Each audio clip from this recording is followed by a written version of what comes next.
Hi, I'm Annessa Chumbley and welcome to my backyard. Brisket is my personal favorite cut of meat for the grill. So today I'm making Smokin Texas barbecue brisket with a grilled corn and a delicious and different avocado butter. I already picked up everything we need from Albertsons, so join me and let's get grilling.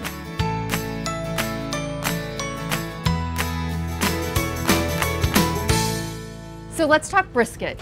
Brisket is one of the least tender cuts of meat, but when it's grilled right, it becomes tender and its flavor is sure hard to beat.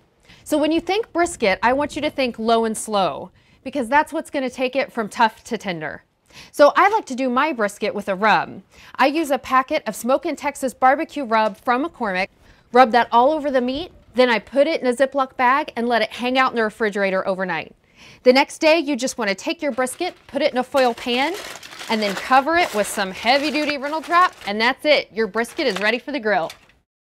It's a good idea to turn your grill on about 15 to 20 minutes before you actually need it. That way it gives it time to rise to the right temperature. So for our brisket, that's going to be 275 degrees. Like I said, we want it slow. So I'm going to let the brisket grill for 2.5 hours, and at that point, I'm going to come back and check the thickest part of it with a meat thermometer.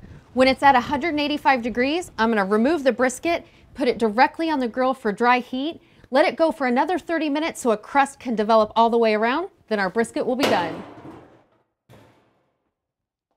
There are many ways to grill corn and it's super easy, but here's what I like to do. I like to pick up corn from the fresh cut section because it's already trimmed for an impressive presentation.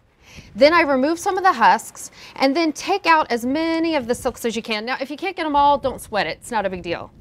But then you're going to take your corn and soak it in a bowl of cold water for about 10 to 15 minutes. Now, if you're like me, you like to know the reason why. We soak the corn in cold water first so the husks don't burn, and then also so the corn will steam itself as it grills.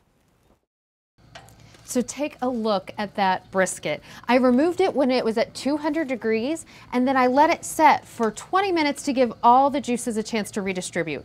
Now, a good tip is when you take it out of that foil pan, there's going to be a bunch of juices inside. Remember, juice equals flavor, so don't throw those away. Instead, drizzle it over the brisket right before serving.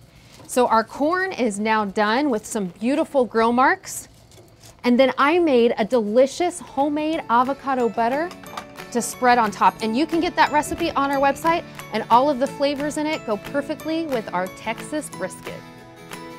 Take a look at this choice beef brisket. Low and slow, but worth the wait. This is a meal that speaks for itself. For this recipe and even more great grilling tips, visit albertsons.com.